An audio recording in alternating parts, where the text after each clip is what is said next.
Hey y'all, it's your boy Young Robbie Hollywood, aka Mr. Robbie the Motivator.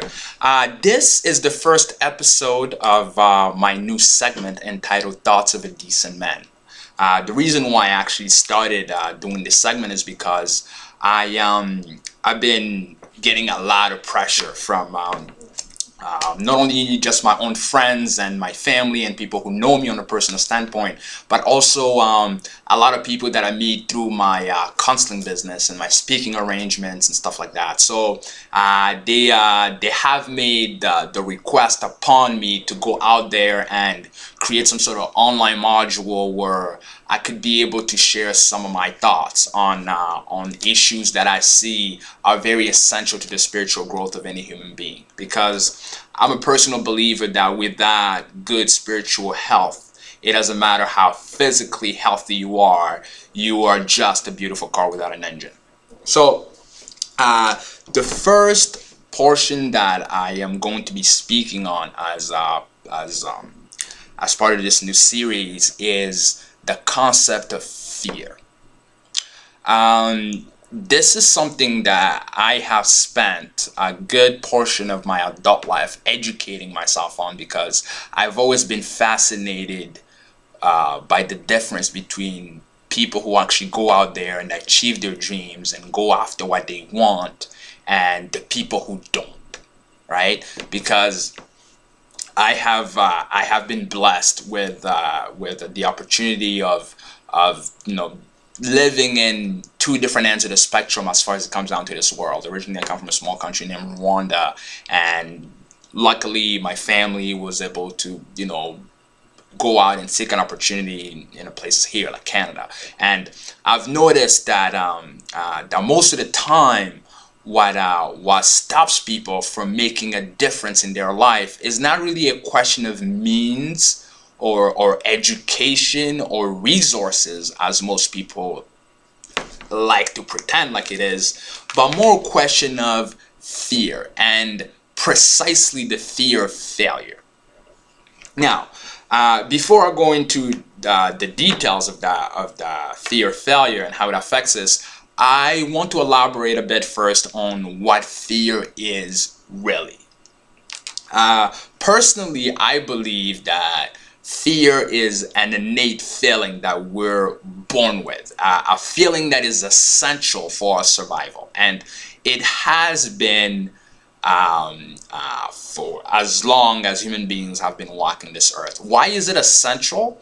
Is because originally when fear was conceived, it was a great thing, because fear releases those chemicals in your body that trigger your fight or flight mechanism. So, for example, originally when human beings started experiencing this feeling, the world was a whole complete different place. At that time, it was not unusual to be walking down the street and encountering two saber-toothed tigers, right? So that fear was necessary because it created or it helped release those chemicals in you that will allow you to be able to judge the situation and decide if you're either gonna fight or run, which is the fight or flight mechanism. So the problem is, however, as time went by and we became more of an industrialized society, that element of fear started becoming less and less and less necessary, right? It's still there, it's still needed, but not to the level at which we did 2 million years ago, right? So the issue is some people out there who psychologically are educated on how we function have taken that element of fear that we all are innately born with and have used it as a tool of control. Now, how do you get over that? How do you get over that element of fear? I don't advise getting rid of it because I still think that in certain situations it's still very essential. What I advise is being able to make out the difference between a rational and an irrational fear. A rational fear is being on a safari somewhere in Kenya and wondering if you should get out of the Jeep or not when you see two lions standing right outside. That is a legitimate fear. I will not advise it. Another example of a legitimate fear is getting ready to cross the street or coming up to a light, but the light is green and you see traffic coming in at a rather high speed and a voice in your head that says, you know what, buddy, maybe you should wait until the light turns red. That's a legitimate fear. But like I was saying, in the world that we live in now, almost 98% of most fears that people go through are what I call illegitimate fears. Fears that necessarily should not really be part of your decision-making process. And the biggest illegitimate fear that kind of almost sums it all up is the fear of failure. The fear that if you put yourself out there, you won't succeed. The fear that if you allow the limelight to shine on you, eventually the world will find out that you're not enough, or you won't be loved if you fail. And it's really heartbreaking to think about, really, when you take a minute and really observe the true colors behind the fear of failure. I find that most people's problem, most people including myself even given, is the idea that if I was to go ahead and take the step, even though I can see that I have all the resources necessary, I have the mind necessary to go ahead and accomplish that dream or that idea that I've been thinking about, but we're so busy worrying about what the world is going to think of us, and we don't end up doing anything really for ourselves, but mainly to please the opinions of others. The issue with that is, if you're one of those people who the opinion of others regulates what you think about yourself, that fear or that failure that you're so afraid of, once that moment does come, that failure will be a part of who you are. But that's not true, because failure within itself is not a person. It's an event that happens. It's an outside event that happens. Because who you are at the inner core of your soul does not in any way, or is not in any way defined by whatever your circumstances are right now. Not only just that failure, even things like money or wealth or whatever it is that people strive after, all the material things, all the things that we wish upon, all those things innately are not meant to be part of who you are, and that's including that failure. So once you allow yourself, and once you realize or recognize the fact that failure is an event that is not part of who you are, it's a lot easier for you to be able to surrender yourself to that idea, to that dream that you're after, because you know, even if that failure does happen, you recognize the fact that that event and who you really are which is what people communicate with, are two different entities. They're two different entities. You are who you are at your core, which is what you give to people, which is what people identify with and learn to love. And this event is an event within itself. Whatever failure that you have been through so far on the quest for your dream do not define you. But this is the beautiful thing. If you're trying to go from point A to a given point B, even if you fail halfway through, regardless of anything, you still are wiser, you are smarter, and you are a better person than you were when you began your journey. Even if you didn't get to point B as you intended to.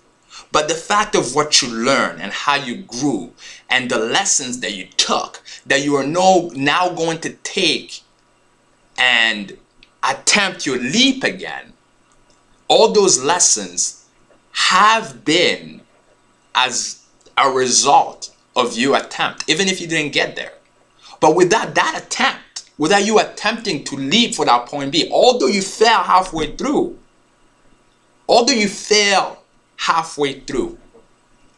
you are still a better person than you were when you were at point A, regardless of anything. Going from point A to point B may have cost you all your life savings. That attempt could have cost you everything that you've ever worked for. To some people, it could even have cost you some loved ones. I know people who are in situations like that. But regardless of anything, if you're able to remove yourself and really look at the situation on an objective standpoint, being able to remove yourself from the situation and really observing it for what it is, not as something that is part of you and eating at you, but as something that is happening. And the fact that you know that you are not only the person that you were at point A who decided to make that decision to go after what you wanted, but not only that, you were wiser, because in your failed attempt, you still learned more. You are still a better person, which means you can still get up and get going. This is very evident most of the time in guys that I talk to that I counsel about approach anxiety, which is the anxiety of approaching a beautiful woman or someone that you feel like you're attracted to, right? It's most guys are like, you know, they like to feel as if like, oh my God, what's going to happen? What if she rejects me? What if she says no? So, what's your point? Let me tell you one thing that hurts more than no, or hurts more than failure. You know what that is? Regret. Regret hurts 10, 20, 30, 50 times more than failure. Because the best thing that I think I've ever advised anyone to do, or I've ever done for myself, is having a deathbed moment. A deathbed moment is the moment when you're laying on your deathbed and you know it's coming at one point or another. You know it's coming. And you start looking back at your life. Are you going to look back at your life and be happy that you took all the chances that you were supposed to? That you maximize your potential? That you really left an impact not only on the people you love, but on the world itself? Or are you going to look back and regret the life that you never lived? That's why, when you really look at it, fear, or irrational fear, I should say, is really some sort of made belief system. Do you know why? Because even if you do decide to go after your dream, and you do decide to go for it, the worst possible case scenario that could arise from it. The worst possible worst case scenario that could arise from it is death. But this is the funny thing. Death within itself is inevitable. You can't run away from it. You can't hide from it. You can't cheat it. It's coming for you eventually. So ask yourself, if the worst possible case scenario is the one thing I know for a fact is coming regardless, whether you go for your dreams or not, whether you put yourself out there or not, whether you say hello to that beautiful woman that you're attracted to or not, regardless of anything, you are going to die. So why not do it? If regardless of anything, no matter what you do, whether you talk to her or not, whatever you do decide to do, eventually it's coming for you. You can't run from it. So if you're going to die, would you rather die knowing that you did whatever you wanted to do? Or you rather die knowing that you just existed but never really lived? Because no matter what your choice is, the outcome is the same. So choose what you want. If you like what you saw, please subscribe, share the video to as much of your friends as you can if you feel like it has helped you in any way. Follow me on Twitter at Hollywood Robbie, and I'll be back next week with a new segment of Thoughts of a Decent Man. I hope you guys enjoyed this, and please feel free to comment, feel free to share this as much as you can, and if you have any questions, any things that you feel like, you know what, I could use your help on this, and I'm here. Alright, so go ahead and follow me on Twitter, post as many of your comments as you can, shoot me an email, and see you next Monday.